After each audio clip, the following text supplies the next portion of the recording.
Kalau orang kan melihat lawyer itu sesuatu yang menakutkan gitu, orang yang bisa merubah yang katanya yang bisa berubah warna hitam jadi putih kecuali selain tukang cat itu lawyer katanya. Lo sebagai pengacara pasti lo mau punya rumah dulu, mobil dulu biar vouchernya nggak dibagi-bagi kayak istri lo.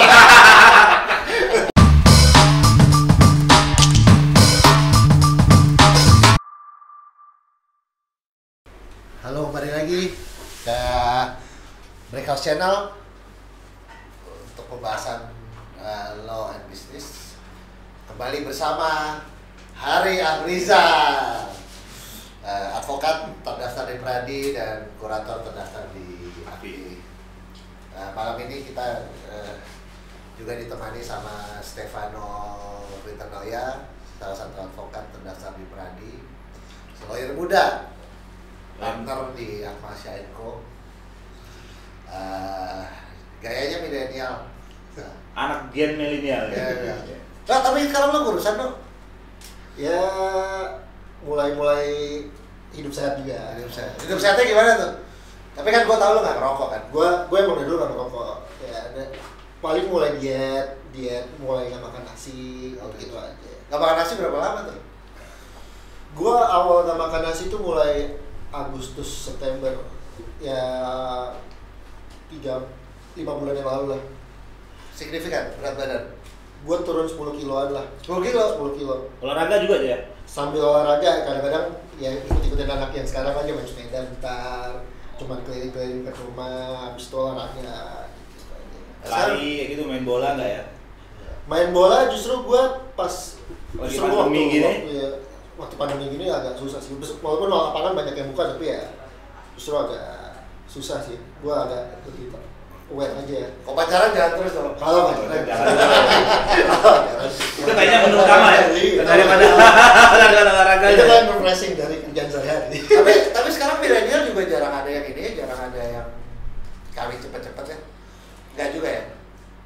Sebenarnya kalau nggak tahu ya, kalau dari pihak cowok sih rata-rata sih pengennya sih nyantai. Gue dari perspektif gue ya, pengennya nyantai, ya jalanin dulu. Perspektif gue itu perspektif yang bujangan ya? Iya. Masih lajang lah ya? Gue masih lajang. Kalau Bang Dama udah nggak bisa ya? Beda lagi perspektifnya ya? Susah juga ya. Perspektifnya udah beda berarti. Tapi kalau di zaman milenial sekarang juga kayaknya tekanan-tekanan itu juga udah nggak terlalu, tekanan-tekanan dari keluarga dan lain-lain itu juga nggak terlalu signifikan ya sekarang ya, udah lebih cuek ya. Lebih cuek. Gak tahu kalau mungkin tekanan itu justru kalau di pihak cewek, justru kalau gue melihat dari temen-temen gue ya paling karena temennya udah nikah, dia juga pengen buru-buru akhirnya nekan ke cowoknya. Tapi kalau cowoknya mah santai. Gue tahu kan, lo sebagai pengacara pasti lo mau punya rumah dulu, mobil dulu biar vouchernya nggak dibagi-bagi kayak istri lo. Biar ada perjanjian pranikahnya ya? Bang Hari gimana Bang Hari? Ya, kerjaan bagus. Alhamdulillah kalau kerjaan sih ada aja ya, walaupun kita pandemi ya.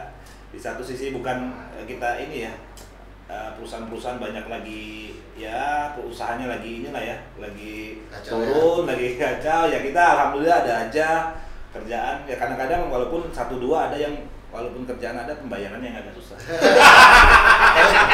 Tapi tetap ada jalan. Jangan suka gitu lah. Kalau banyak orang yang masalah kan lawyer makin banyak. Makanya iya. Yang jadi masalah cuma pembayarannya aja. Makanya gue diajarinnya gini, lo kalau minta doa sama ibu lo itu jangan minta misalnya mak saya banyak kerjaan dong, jangan gitu. Ntar akhirnya kerjaan banyak duitnya nggak ada. Jadi kalau minta doa sama emak lo bilangnya, mak doain deh banyak duit. Jadi nanti kalau minta banyak kerja mulu duitnya nggak datang. Nanti kuantiti kerjaan aja yang banyak ya, duitnya nggak ada. Tapi gue ngeliatnya juga kayak Stefano gini kan, gue bisa bilangnya sebenarnya lawyer di generasi milenial lah gitu ya. Menurut gue penyesuaian Vano untuk bisa mencapai titik gue mungkin seumuran Vano belum seberhasil Vano sekarang gitu kan. Udah punya mobil, udah punya rumah, cewek 3 gitu. Satu minggu ya, ganti. Nah, gimana? Itu cewek lu 3? Enggak. Oh enggak ya? Nah, gimana lo adaptasi sama zaman, maksudnya sebagai milenial ini adaptasi dengan keadaan ekonomi, peruntungan mencari rezeki dan lain-lain, gimana sih? Apa kiat-kiat lo nih? Ya kalau gue sih di umuran gue yang sekarang lebih banyak kalau memang ada kerjaan yang bisa. Kalau pekerjaan gue kan sebenarnya lawyer tuh tujuannya sebenarnya selain ya mencari nafkah, bantu orang juga. Selama apapun pekerjaan yang gue ditanyakan, selama gue mampu, gue ngerasa gue mampu, ya gue terima aja. Kita nggak usah milih-milih kerjaan. Itu salah satu kuncinya ya. Namanya rezeki sih ngalir sendiri itu pasti. Selama gue bisa ngerjainnya, kerjaannya datang ada, ya gue kerjain. Ya. Kalau secara perkaranya sendiri ya apa aja sih sebenarnya gue. Nah soal penampilan lo, kalau soal penampilan itu menurut lo sekarang lawyer apalagi di Indonesia panas banget kan. Gue juga kadang-kadang lihat teman-teman datang ke sidang, datang kemana-mana pakai jas panas-panasan gitu. Korban Paris lah ya. Gue kayak gerak sendiri gitu. Gue liatnya tuh gaya lo kayak anak skateboard ya. tapi gue lihat banyak juga ini lo klien lo cukup banyak gitu. Sekarang apa sih yang pengaruh supaya klien-klien itu percaya, atau memang gimana sih cara lo menjual diri lo? Karena gue lihat kok sepertinya lawyer-lawyer yang rapi-rapi malah makin gak dipercaya sama klien, itu gimana sih? Sebenarnya soal penampilan gue coba jadi gue sendiri ya, diri gue sendiri. Gue demen penampilan yang nggak terlalu formal maksudnya. Nah, penampilan yang formal itu justru mengesankan menurut gue ya, apalagi klien-klien gue banyak yang seumuran gue. Penampilan yang formal itu mengesankan orang-orang justru takut ketemu gue, wah ini mahal nih gitu. Justru enggak, gue dengan penampilan gue pakai sneakers, ya tetap rapi lah, bukan menyepelekan klien juga, tetap rapi pakai sneakers, meja yang rapi. Menurut gue justru dengan tampilan seperti itu dia bisa jadi lebih dekat sama kita. Oh, jadi komunikasi bisa lebih enak lah ya, jadi nggak kaku lah ya, gitu. Jadi dengan tampilan lo yang sneakeran, kemeja, yang penting rapi, tapi justru membuat lo dengan klien itu jauh lebih dekat lah ya, bisa jauh lebih dekat, lebih enak, lebih terbuka gitu ya. Bang Hari juga sneakerhead nih. Asli. Nah, Bang Hari kan kalau dibilang milenial juga udah gak lucu gitu. Karena jiwa gua milenial. Nah, Bang Hari kan kurator gitu kan. Dan gua ngeliatnya kok selama ini juga orang-orang yang dengan pengacara-pengacara itu juga mungkin niru presidennya juga ya. Maksudnya gini, gue juga lihat beberapa direktur BUMN juga sekarang pakai sneaker. Iya. Sebenarnya kenapa sih Bang Hari memilih gaya yang lebih ke milenial sebagai lawyer? Padahal sebenarnya kalau orang kan melihat lawyer itu sesuatu yang menakutkan gitu, orang yang bisa merubah, yang katanya yang bisa merubah warna hitam jadi putih, selain tukang cat itu lawyer katanya. Itu gak kenapa Bang Hari? Kalau gua sih sebenarnya pakai sneaker, meja itu sebenarnya lebih kenyamanan ya, lebih enak, lebih trendy gitu. Terus juga lebih nyaman, tapi gua kalau ketemu klien-klien tertentu juga disesuaikan juga penampilannya, nggak mungkin pakai itu juga. Kalau dalam pertemuan meeting dengan direksi, kliennya ada yang ketemu adalah direksi, ya kita juga akan sesuaikan juga gitu. Makanya justru direksi perusahaan-perusahaan nggak BUMN aja ya, nggak BUMN aja ya. Mungkin gayanya udah hampir kayak Jokowi ya, pakai sneaker, celana, walaupun celana ada yang celana bahan ada itu kan, tapi pakainya udah pakai sneaker. Berarti Pak Jokowi bisa dibilang sebagai sneakerhead nomor 1 di Indonesia ya? Termasuk lah. Influencer loh ya? Influencer ya. Terus balik lagi ke Bang Faro. Bang Faro, dengan usia yang masih muda gini, pasti kliennya banyak kan yang tua kan? Iya, beberapa. Pasti kalau misalnya kebanyakan yang saya tahu kalau klien-kliennya tua gitu kan, ketemu anak muda, datang pakai sneaker, bawa berbagai meja gitu. Itu sering dipandang sebelah mata gak sih pada awalnya? Kalau pandang sebelah mata, saya kan juga nggak bisa nebak sih sebenarnya dalam hatinya mereka kayak gimana ya. Cuman ya sepanjang saya bisa menjelaskan apa yang dipertanyakan mereka dengan baik, lama-lama kepercayaan itu kan muncul sendiri. Iya. Seperti itu. Untuk menjaga kepercayaan ya, selain dengan cara meyakinkan seseorang itu apa aja sih faktor-faktor lain yang membuat klien, terutama klien baru itu percaya gitu. Setidaknya oke lah kita memberikan surat kuasa ke Pak Pano gitu. Apa ya Pak, paling kurang lebih kalau misalnya ya kita bisa telah dulu apa nih yang dia mau konsultasikan. Dari apa yang dikonsultasikan kita beberkan permasalahannya apa, kita berikan rumusan masalahnya apa, baru kesimpulannya apa. Ya kurang lebih sebenarnya sama aja kayak kita sehari-hari ya, tapi dengan kapasitas kita sebagai. Tapi trust itu number one ya? Trust number one. Ya yang penting utama itu jujur sih. Yang penting jangan pernah ngomong ke klien itu apa yang benar-benar kita nggak bisa, terus kita bilang bisa. Kita bilang misalnya dia nanya bisa nggak saya melakukan ini, terus kita malah bilang bisa, padahal sebenarnya aslinya nggak bisa. Yang penting itu sih. Membangun kepercayaan. Membangun kepercayaannya dengan cara jujur, selalu jujur saja. Aja. Bang Hari, di usia yang sekarang ini dengan penampilan kayak gini, tapi masih sering dugem-dugem gitu ya Bang Hari? Dugem sih enggak juga jarang ya, tapi ini tergantung sikon juga ya. Tapi enggak. Sikon kan ya kita kan tergantung teman-teman juga, nggak tiap hari juga, nggak tiap hari. Itu kan kita kan perlu sekali-sekali kan dengan banyaknya perkara, mikirin perkara kan kita juga perlu refreshing. Salah satunya kalau di Jakarta menurut saya kalau refreshing itu yang enak tuh ya kita nongkrong-nongkrong di kafe lah sambil denger live musik gitu. Kayak depan nama juga. Enggak, gue dengarnya katanya Bang Hari kalau misalnya udah semakin malam gitu gaya keren katanya. Oh iya. Kan ikutin irama. Irama musiknya gimana kan? Irama musiknya. Ikutin irama musiknya gimana kan biar enak. Iya. Bang Hari, enjoy is my life. Ini Enjoy is my life. enggak. Dia ada pergeseran berarti ya. Iya. Maksudnya kita kalau misalnya lihat lawyer senior kita yang rapi dan lain-lain gitu, ini kan sekarang juga ada pergeseran. Kebetulan yang memang seumuran yang 30, 40 lawyer sekarang kan juga pendekatannya lebih santai gitu kan. Cuma menurut Bang Hari nilai-nilai apa sih walaupun dengan pakaian dan cara berbusana atau gaya yang memang lebih ke milenial gitu. Emang apa sih nilai-nilai apa sih harus dipertahankan sebagai seorang lawyer sih, Bang Hari? Update ilmu pengetahuan. Update ilmu pengetahuan. Iya, kita harus ngikutin perkembangan zaman juga kan. Ya, jadi kan sesuai dengan kebutuhan pasarnya kan. Ya kalau umpamanya sekarang lagi tren fintech, ya mungkin kita juga harus ikut fintechnya. Ya. Pengetahuan tentang fintech juga harus tahu. Ini fintech kan baru tahun 5 tahun ke belakang lah. Ya itu seperti itu kita juga harus update. Ya dengan berbagai macam cara lah sebenarnya. Dan sekarang juga banyak zaman KUHP dan KUHAP aja yang di walaupun dasarnya tetap itu ya. Iya, tetap dasar hukum kan sebenarnya dari situ gitu. Dan memang sekarang banyak peraturan perundang-undangan gitu.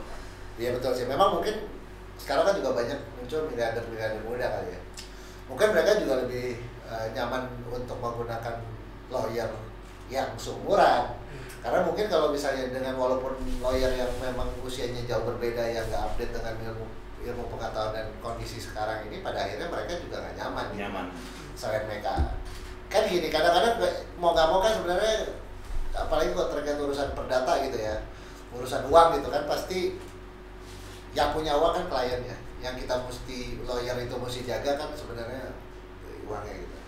Mungkin kalau dengan yang milenial, lawyer milenial, mereka akan lebih nyaman gitu kan untuk mempercayakan nasib uangnya kalau misalnya ada sengketa atau misalnya ada transaksi dan lain-lain. Nah dari Bang Vano sendiri kalau misalnya berasa nggak kalau misalnya ketemu klien yang tua dengan klien milenial pendekatannya sama atau memang ada pendekatan cara lain? Kalau secara umumnya mungkin sama-sama aja. Cuman kalau mungkin kita harus lihat juga ya. Kalau yang tua mungkin ada pendekatannya secara personal ya harus agak lebih sopan lah, nggak bisa ngasal. Kalau yang seumuran mah justru biar lebih dekat, justru gua harus ngerasa gua harus dekat banget sama dia, gua harus lebih jajaim lah ngobrol. Kalau sama yang tua ya kita ngerem-ngerem dikit. Tapi berdasarkan pengalaman Bang Pano, kalau yang klien-klien tua tuh suka ngedikte nggak sih? Ngediktenya dalam bentuk apa? Mungkin kan dia kan merasa kalau tua itu jadi dia lebih jago dari lawyer. Iya, kayak gitu kadang-kadang bisa aku sering ketemu yang kayak gitu kan. Kayak ngedikte itu kan karena dia merasa wah ini seumuran anak saya. Iya. Wah, ini kayak pengetahuannya harusnya lebih banyak saya gitu. Suka ngedikte nggak biasanya? Sering-sering aja. Ada bukan sering, ada aja ya sebenarnya kalau kayak gitu. Cuman kan balik lagi ke kita, ke lawyernya sendiri bisa nggak kita memberikan ilmu yang kita punya kepada dia sehingga dia juga tahu bahwa ilmu yang kita punya itu sebenarnya ya mungkin di atas dia atau mungkin sama juga kayak dia gitu. Tinggal tata cara penyampaiannya aja ya. Oke, terus Bang Hari mau nanya nih ke Bang Hari. Kan sekarang lagi pandemi nih.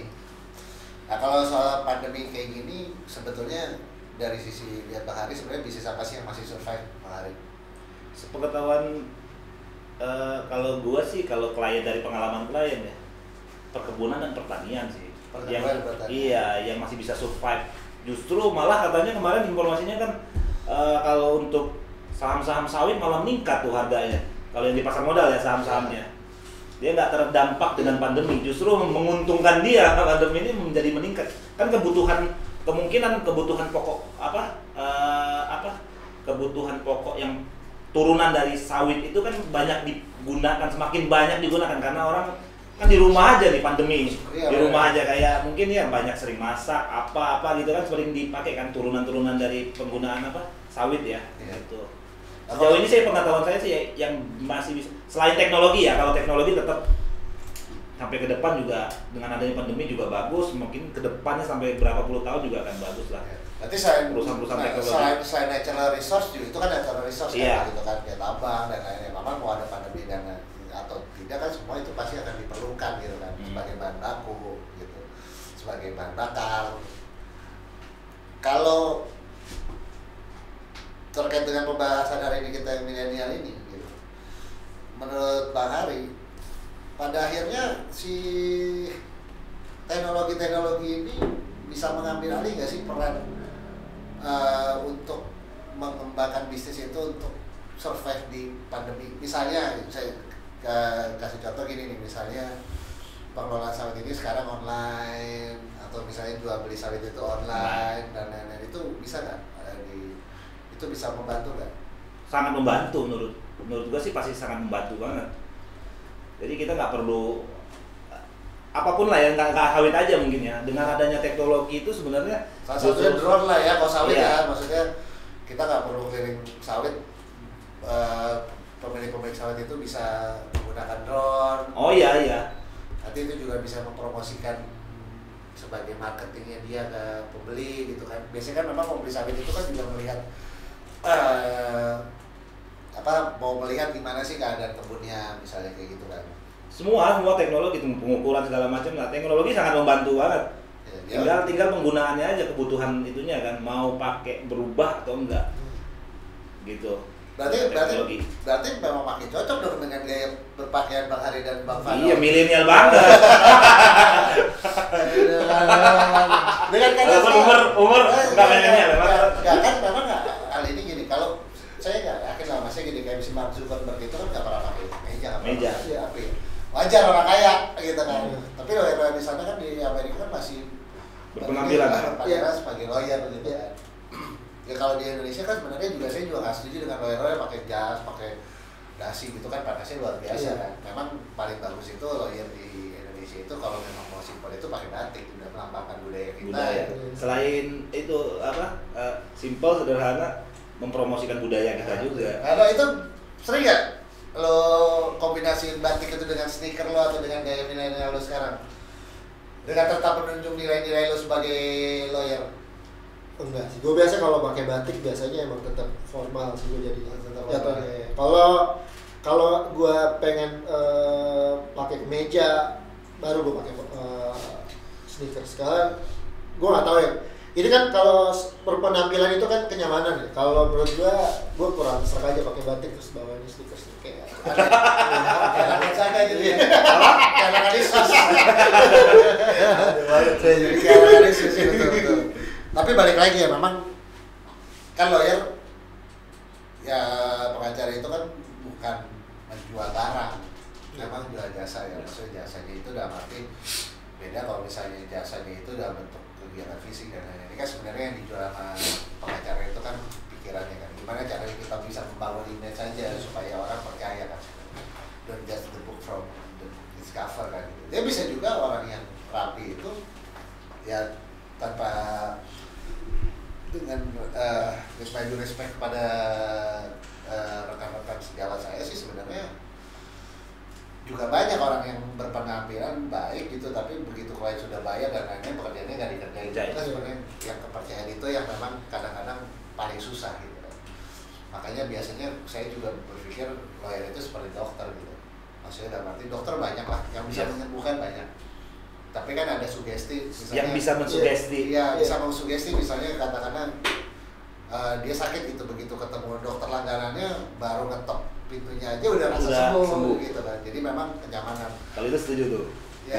Mau membangun langsung meningkatkan imunnya ya. Kalau ketemu dokternya yang tertentu kan. Iya, begitu pula juga lawyer dan masalah lawyer sama ya kayak Pak Ari bilang tadi, kalau misalnya sebetulnya kita KUHP sama kita undang-undang perdatanya itu sama gitu kan. Cuma gimana cara kita mengupdate dengan keadaan sekarang yang punya ini kan. Dengan perkembangan zaman ini sebagai lawyer terkait dengan bisnis online, dengan teknologi informasi yang makin berkembang, harapan lo itu sebagai pengacara muda itu peran lawyer itu di bisnis ini gimana sih? Karena kan aturannya juga masih abu-abu ya. Harapan lo tuh gimana sih kalau misalnya ini? Atau apa yang bisa kontribusi lo sebagai pengacara itu bisa masuk ke sisi teknologi informasi yang berkembang pesat ini? Gue rasa harusnya banyak ya yang bisa dikulik lagi dari teknologi ini untuk para lawyer. Simpelnya gini, untuk kita di persidangan itu sebenarnya sekarang udah ada ya, di pengadilan udah ada sidang online ya sebenarnya. Cuman kayaknya masih belum terlalu terapin dengan baik. Sedangkan kayak ada beberapa pengacara, gue nggak nyebutin kita di sini atau mungkin teman-teman yang lain, case-nya mungkin bukan cuma 1 atau 2, sedangkan sidangnya lain banyak. Dengan adanya sidang online itu harusnya lebih membantu teman-teman lawyer jadi lebih fleksibel waktunya, dan sehingga jasa yang kita berikan ke klien jadi lebih maksimal juga. Nah, dengan perkembangan teknologi informasi ini, menurut lu sebagai lawyer pasti perlu kantor nggak? Kalau kantor sih gue rasa tetap perlu sih kantor. Gimana Bang? Kalau menurut saya sih Pak, untuk apa kegunaan kantor dengan teknologi informasi yang begitu terbuka lebar ini? Selain arsip ya? Iya. Kalau untuk saat ini sih masih perlu ya. Tapi kemungkinan kedepannya mungkin kantor nggak terlalu ini lagi ya. Karena kan ada beberapa kantor hukum besar juga udah menerapkan ya lu nggak perlu datang kerja kantor, yang penting lu ada kerjaan beres gitu kan. Gitu. Semua dokumen arsip udah pakai PDF kan, tinggal dibuka semua arsip dokumen di scan, di PDF, dikirim, jadi bisa ngelihatnya lewat email, lewat maksudnya laptop segala macam gitu kan. Tapi ingat kan nggak boleh beriklan. Oh iya, kalau iklan itu tetap sama kayak dokter, kita nggak boleh beriklan. Iya. Tapi kalau dokter-dokter muka gitu banyak sekarang beriklan. Coba mungkin lo bisa beriklan jadi ini model skateboard gitu. Billboard gitu bisa juga kan. Di billboard ya? Iya. Tapi sekarang udah nggak pakai billboard lagi bareng. Iya, orang juga nggak pakai billboard. Udah kan pakai TV yang layar yang gede itu apa sekarang? Apa namanya? LED ya? Ya pemerintah juga jauh lebih enak lah, ganti 5 menit. Tapi gue mau nanya dong, kalau menurut lo berdua itu, kalau misalkan lawyer itu diterapin sistem kayak, kalau dokter itu dulu kan ya orang datang ke rumah sakit atau ke klinik, dia datang bayar, dikasih obat pulang. Sekarang itu ada teknologi, gue ada namanya kayak aplikasi dokter yang dimana kita cuma bisa konsultasi via itu aplikasi, terus kita bayarnya juga via online gitu. Kalau menurut lo kalau lawyer ada orang bisnismen yang mau bikin aplikasi kayak gitu, gua setuju. Kenapa? Karena lawyer itu untuk memberikan konsultasi itu resikonya tidak bertarung dengan nyawa. Dalam arti gini, kalau dokter ini bicara online, dia tidak mungkin dokter itu untuk melakukan pemeriksaan dia harus menyentuh secara fisik, dia melihat secara fisik sebelum dia memberikan sesuatu. Itu kan berhubungan dengan nyawa. Jadi sebenarnya gue nggak setuju kalau misalnya dokter itu memberikan obat via online. Bahkan di beberapa negara aja pernah lihat hanya untuk beli Panadol aja harus pakai resep. Karena itu sangat riskan karena itu terkaitnya sama obat. Kalau lawyer itu dimungkinkan bisa, cuma itu tergantung kepada kenyamanan kliennya aja. Kenyamanan kliennya dalam arti apa? Karena kan kalau kita sebagai lawyer itu kalau urusin perdata, dulu gue ingat banget almarhum Atman Nasution bilang, bersungguh-sungguhlah kalian dalam menangani klien kalian. Karena kenapa? Pada saat Anda menangani pidana, Anda berurusan dengan kebebasannya dia, kemerdekaannya dia. Kalau Anda berurusan dengan perdata, Anda berurusan orang itu menyerahkan kepada Anda mengenai uangnya dia. Jadi bersungguh-sungguhlah dengan itu. Sepanjang itu masih bisa di cover dengan baik oleh lawyer, seharusnya tidak apa-apa. Tapi balik lagi, dalam terutama untuk masalah litigasi ataupun mengenai memberikan opini, kadang-kadang kan kita kalau ngomong soal litigasi itu kan kita berhubungan dengan pengadilan. Kita hanya bisa memberikan argumentasi, pembuktian dan lain-lain untuk memenangkan satu perkara, betul kan? Tapi kan sebenarnya keputusannya bukan di kita, keputusan itu kan ada yang di majelis hakim. Begitu pula dengan transaksi. Kita akan memberikan opini bahwa ini perjanjian ini aman dan lain-lain, terjadi suatu sengketa kan itu juga susah. Tapi kalau pendapat pribadi saya, dengan adanya online itu, sepanjang itu hanya sebatas konsultasi, itu masih dimungkinkan. Dan memang akan lebih baik apabila konsultasinya itu up to date dengan perkaranya.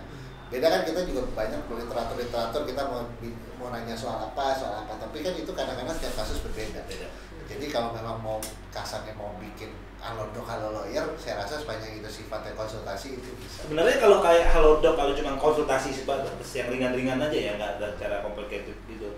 Sebenarnya hukum online pun udah menerapkan itu jauh sebelum itu gitu. Cuma pertanyaan seperti ini nanti dijawab sama dia ya, dari member-member hukum online juga yang mendaftar di situ kan, yang para lawyer-lawyer yang mendaftar di hukum online sebenarnya tidak berbayar, bisa-bisa aja. Tapi kalau perkaranya udah nyangkut ke masalah litigasi, mungkin udah langsung umpamanya dia sebagai pihak tergugat, ya kan mungkin nggak bisa juga. Kalau yang saya nggak setuju itu kalau lawyer itu dijadikan marketplace. Maksudnya penunjukan lawyer itu ditaruh di platform marketplace, jadi menunjuk lawyer itu berdasarkan Tokopedia dan lain-lain. Itu saya nggak setuju. Walaupun sekarang sudah ada juga beberapa website yang bilang butuh lawyer. Dan kalau misalnya dari luar negeri juga kan, kalau mau tahu lawyer Indonesia kan lihatnya dari website. Kalau sepanjang hanya website mungkin nggak apa-apa. Tapi kalau jadi marketplace nanti penilaiannya jadi subjektif dan pertanggungjawaban atas kualitasnya juga nggak bisa dipertanggungjawabkan gitu kan, nggak kayak lembaga-lembaga survei gitu yang mau buat marketplace-nya. Maksudnya? Bukan, jadi kayak marketplace. Jadi kayak misalnya Tokopedia itu kan sekarang barang yang dijual itu kan misalnya sepatu, sneakers, tapi ini lawyer, misalnya lawyer khusus lawyer-lawyernya. Ya, itu spesialisnya masing-masing gitu ya. Kalau itu tetap di stiker, buku dapur dan lain-lain, nggak apa-apa lah gitu. Benda lah ya. Benda lah, tapi kalau jasa nggak terlalu itu. Nah balik lagi Bang Hari, berapa banyak koleksi stiker ya? Enggak banyak sih, kayaknya masih banyak Bang Pano nih. Ini sneakerhead juga deh. Tapi sebenarnya ngeri juga ya, maksudnya gini. Dengan uang yang nggak gampang maksudnya gini, lawyer kan identik dengan legal fee yang nggak kecil gitu kan, penghasilannya besar. Artinya pasarnya sneakerhead, kalau banyak lawyer yang jadi sneakerhead itu laku banget ya pasar sneaker ya.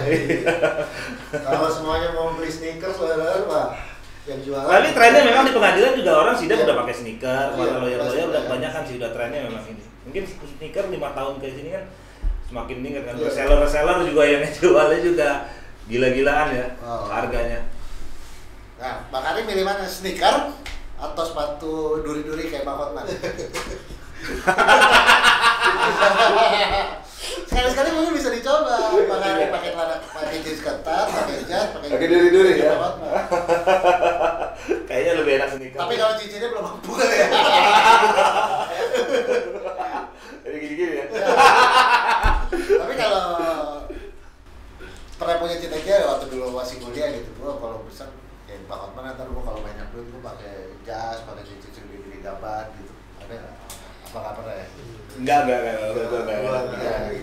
Lo lebih seneng. Gue suka Hotman, tapi sukanya argumentasinya ya, bukan gaya penampilannya. Tapi kalau memang kalau bisa pernah bukan Bang Hotman ya, gue nggak mau ngomongin Bang Hotman. Tapi kalau misalnya pakai itu, jadi nanti jatuhnya lo kayak gadun ya jadinya. Kalau kayak gini-gini kan lo, kalau saya enggak. Jadi kalau gini nih saya enggak. Saya gadun, lo tetap gadun. Penampilannya nggak kayak gadun. Kalau Vano kan belum bisa dibilang gadun. Jadi misinya beda nanti. Mau cari gadun atau mau cari ini? Mau cari klien apa mau jadi gadun gitu.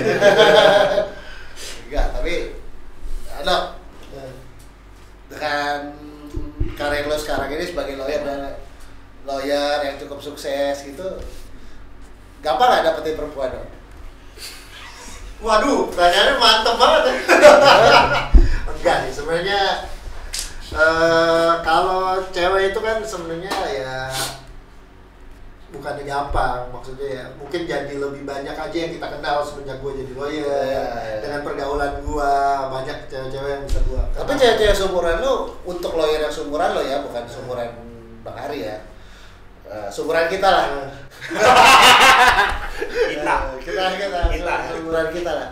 Itu cewek-cewek sedang lawyer muda yang Dedi, yang rapi atau yang kaya lo?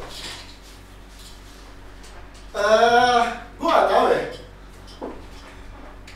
Kalau yang, ya, tapi itu masing-masing cewek ada juga yang suka yang kayak gitu. Cuman kayaknya sih yang lebih casual orang lebih suka. Ya, banyak kelihatan banyak duit ya. Iya.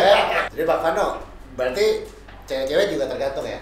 Gantung sih. Ada juga yang suka yang rapi-rapi, formal-formal itu ada juga. Tapi kan kebanyakan menurut gue ya, kalau yang gue lihat sih mungkin lebih casual. Tapi kalau misalnya dengan casual kan mungkin cewek-cewek itu juga nggak, pada saat cewek-cewek suka sama lo juga berpikir dia suka sama gue bukan gara-gara gue lawyer, gue gara-gara suka gue nya gitu kan. Iya.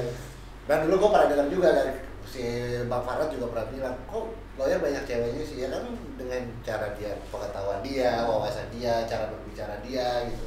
Gue sih gue terus terang. Tapi enggak itu ya, bukan karena lawyernya sering menjanjikan ansor. Yang tahu ansor ya? Ansor enggak. Para wanita ya kali ya.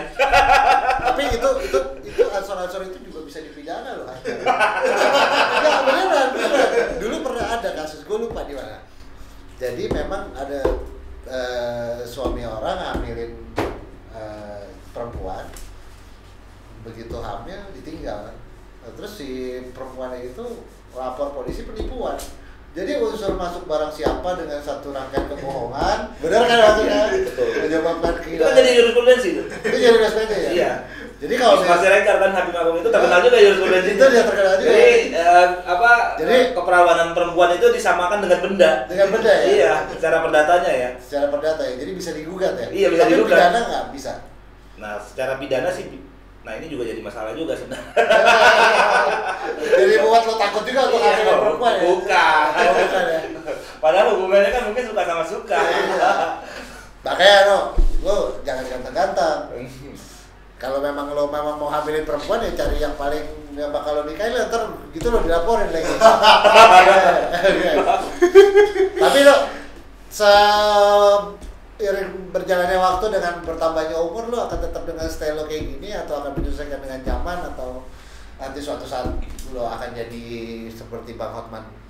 Kalau gue sih penampilan dari dulu ya senyamannya gue ya. Gue berpakaian kayak gini ya karena gue nyaman kayak gini. Ya itu sih gue akan kayak gini. Kalau Bang Hari gimana dengan yang makin menua ini? Kok makin menua, makin muda? Nah, kalau penampilan sih tergantung ini ya. Maksudnya kalau gue cuma ke kantor doang, cuma ini ya gue dengan sneakerhead gue.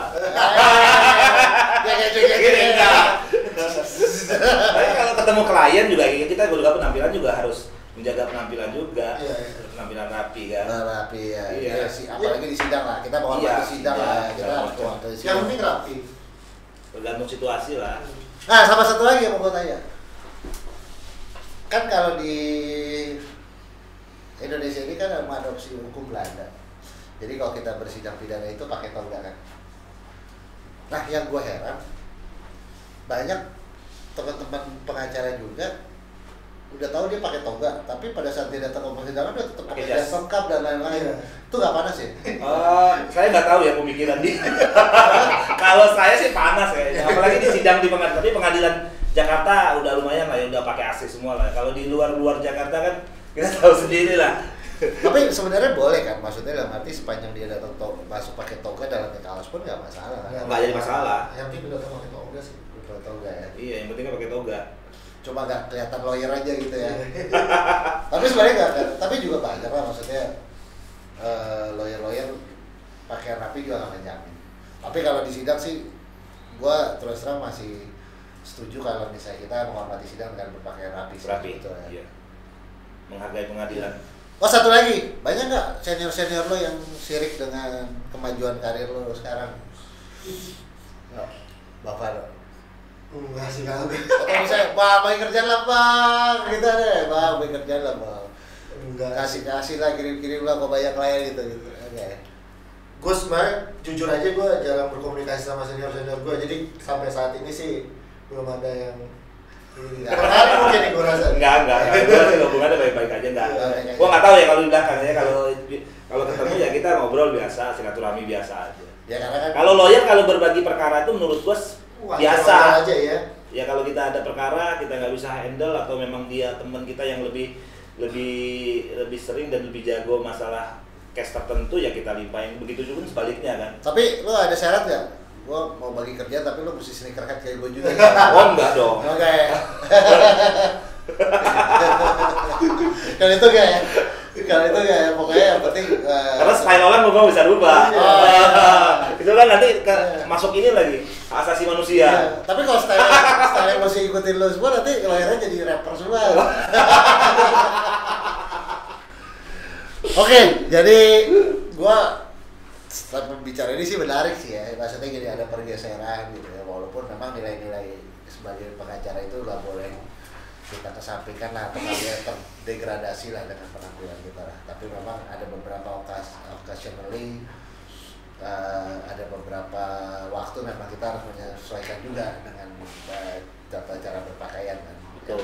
Dan memang yang gua selalu yakini adalah bahwa hubungan kita dengan klien itu adalah kepercayaan, bukan soal menang kalah, tapi jangan pernahlah kita mengkhianati klien lah gitu kan, apapun yang terjadi gitu. Memang integritas itu nomor satu sih kalau menurut saya gitu. Ya betul, saya sependapat sih, gue sependapat style itu penting juga kalau lawyer ya. Kalau style itu kan tergantung mau sneakerhead, mau formal kayak si rajanya Hotman Paris Sutapea kayak gini. Ya. Itu tergantung sikon aja kita pemakaiannya. Tapi yang terpenting sih kalau lawyer itu menurut gua sih trust ya kali ya. Itu yang paling utama gitu. Nah, kalau Bang Pano sendiri gimana tuh Bang Pano? Lo gimana? Ya sama sih sebenarnya kurang lebih. Ya, yang penting itu kita dapat menjelaskan apa permasalahan dia dengan baik, menyelesaikan permasalahan dia dengan baik. Kita membangun trust dengan baik juga, penampilan itu bakal jadi dilihat yang kesekian lah pasti. Oke, good luck Bang Fano. Semoga sampai tua jadi lawyer. Disumpahin. Semoga sampai tua jadi lawyer. Sukses, jaga integritas. Mudah-mudahan dengan ilmu kita semua sebagai pengacara bisa memberikan selain advokasi juga edukasi yang baik ke klien dan bisa membantu dan bermanfaat bagi orang lain. Amin.